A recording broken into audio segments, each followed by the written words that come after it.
mamo akwaba shonko eba to my GHS so nana ama obusa sabre me the training issues and ebesomu ebusia for endrada etokwa man humisi wa Ghana ha etokwa dende papa no part 1 and 2 part 2 no eni asakra eni adane amatesia ebi abedrine je otumun say boga lose boga ye lose ebusia for mami die moni kakra fast na etokwa no efi ehase efifa ye na ebusia for meka ya na dan wada ifia de chemi ifia shastega ko piemu e Neat FM and it is what they ensemble etu da families but who they turn in term edit say ayonkofo na no and will be or just will feel Neat FM by no saba and social media page Instagram page on ebe kind same about Kofi Amwa being UT Bank no se na Miss Ball na ko piepia ne se ko ne papa ne na se no benye sika dia hwe ne ba na ate se ne ba ne papa krabo no onu emu no ontimi mo di nchira mansan no na no ene te se ma Miss Ball so be mu so aden ko fo pese o mu nyina no mo ma ne o mo nsa so na te se o mo ma ne go ahead no on fa na no etum what say the fans ne bi ka bi emoji too much say o de prene say woni efia be face so na efia saba bi mbe den so pa won cafe wo cafe there ne nsama wo de hinta wonu efia ya aware of it no wo de nia be go apanta mata say ni magu ase but wo ni pa anim na no na mesbo so ba be ya no say fene de obeka na dodo o cafe ama me kra po fene kra brom so na no na te se just say ga kokwa sa ase do ka asem no ase wonka ase wo ka asem bi ensem no ka ni nya so ensem a Ghana for ye ne ya well fit the dada te se ne new thing enye secret bi ya de obi enim ni dada ana na ma for ka say na photo stay ga wa obo de say ya te se we ni so hye krekrekre bibia uti bi ya bi asem we de eba ne say na wo ka say na say wonka wo ka no aka ko si wechi na asem no wonya nka nye na no na Ghana for di o meni ejirete ya rese efia kasega be wo so no ho obepopo no ho na tesa asem no wa bie su pefe na tese de opese wonka no waka to abonte de obi anim families ba ho na ye secret no efia no wo no na wa bie ki na obi ehu bi na so ye hwe ni ma na de ebusuafo we de mesremu ma me disappoint mu efia kasega ade na kodie ni egu fom ceasefire watchra ya betua ne ka ya kana no atumti won kasa biem na sei ene wode etu dwa ewo ni Instagram page so post the picture fe bia to wo gina wa post ja nye post ketwa ene wo chro wa say I made $13K from your foolishness yesterday. My name is Efia Sika Bedi Den. Let's do this more often. I'm building estates, not green grass. Even my dog knows that my silence is not for free. Good morning, Shua Lewas. Nebusafo.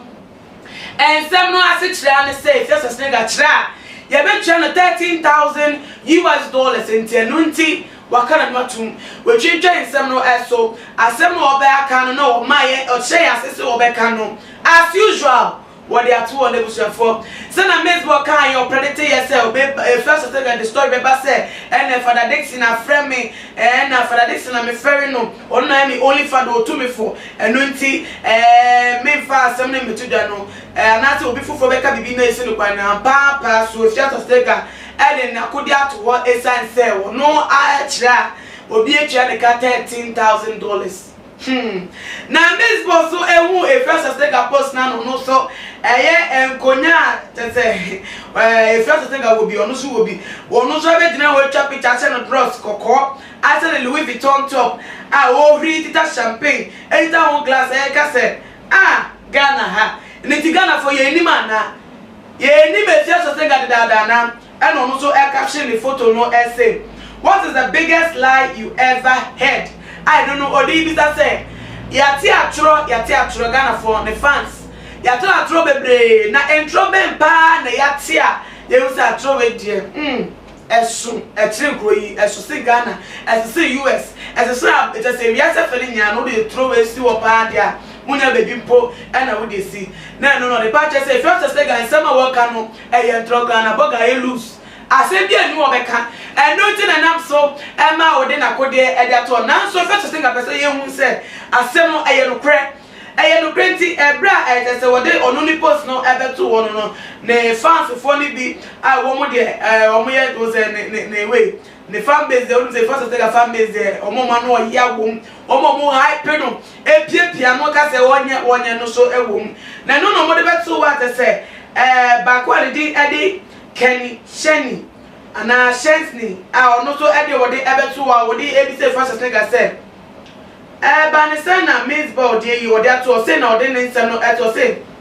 Efia Mitzvah has finally saved you. Please deal with her. Don't let Father Dixon stop you. I don't know they part Mitzvah or they part if you say that Charles said Mitzvah nyaka feno waka dia broso and in Sebeya one in Indian nyonyo one in India Castana is will be a Mitzvah. Nisu and the buyer or the eti was a Mitzvah no. Na me mane meka say Father Dixon and esi ne kwan na Father Dixon say won fa nya no na yehu say fa ne body na eno ne fa koyi na no ekere say her sugar daddy has paid me good money, I mean dollars, to keep quiet and I am enjoying it. We'll momo you later. And ne fa de catcher ne fan ne say Miss Born sugar daddy ne boyfriend and ne papa no now no ewo ho no we be chia de ka we settle no say be ya nka won come Miss Born no en shaka kra na te say na bibia nko so no no mpenu gwase bia ba beta ne di unti e first say ga enye dollars bi en kana no entum na eno no ka kire ne fa ne say obe mo money bi later na say momo no ebebe ne be bo china tem bia bebe bia no so ebusa for ye ni tuemu ye hwe. Hey, Lady Ghana for be so say for just take adabio. Is a wait dear. Hey, na see him say what dear. Assemble to on answer dear. So woka so obeka unim kwa dia wo beto. Bibia so pan. Ada na mates bow out say ni wo ye here ye kan asem krampo ho mwani aso bia ogo fu den. A wa kire say oni be di nyonyo no kra no.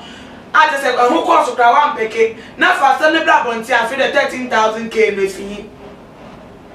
$13,000 no if you sustain ga efi papa no de ma wono so no ade na wo mo di nchire te si ade pa na ye nyi lefa e lose guard asem bia na eni ho ana Miss Born na wo suro no ana Miss Born wo tan ne keke ana Tracy Bati na epiepia won se be ka Miss Born sem na te se ade se ma te se abo so ana because Ghana for say one more ase na Miss Born so de otumo se odi nim be pa ni age no ho and wo review wo the work part na busa for ma notice bibi e wo fresh steak and Miss Born one more any to say Tracy Bati crown po what anko from yensa we ma notice one trend e wo mo notice we Tracy Bati e flaunting the east le go ni fie no pe anche e na Miss Born so flaunting ne die e da ono so akoto so akọ house si ade wo ti new house anche e na fie so singa so dey in cantonment house no so e be kire ebusa famu ye no sinche a mo study way akonya baku bi aye trend e wo muntem e first as nega tight na akonya bi swing chair no mu bi abel for swing chair si abi bank for e dey flexi bi but tight na mu ade ye ni videos pa Miss Bob picture is so the buy ya wo share red pants and Louis Vuitton now to so read na mo ni tie ya no ono so e wo akonya kroye bi atese ono so the red pillows egumu akona we bi so a na eye Tracy Bati so el tight them so the videos na bi so papa krona na to nyama we ni ade mo mi seti na time wo muntema na die mpa na koso asem we so unim anu yi a me pa cho me srew ehu yi me pa Fatu Too Much 8 your comment section one ne po motia follow yen our Instagram page at Too Much GH_ na ebie mo sino subscribe is one subscribe mo some phone na ama ogusa enya beto ya na me de so mo na asem no se se ade de se ne ninu 85 no otumu se efia no ye Miss Born no bibia nu ekoso wo mo be from the baby ya ne 13,000 na abemu de minye chote fa besa kasebiem so obi wo tria kana no atum de na e wo mo enjoy enko na to mo channel so say papa no de wo mo mi ensenya asa squad no obi a de ti papa ko na me de besi na ama obusa ni me di makram Too Much GH me did akose Japan e brebi am bese me TV me hwe Too Much GH omo de mufo hey omo sports and entertainment hey omo de mufo mo koso show mo no ni ba gide bia me da ma say love you Too Much GH. Who you boy what? Shut up. your fans, and everybody who is watching Too Much GH.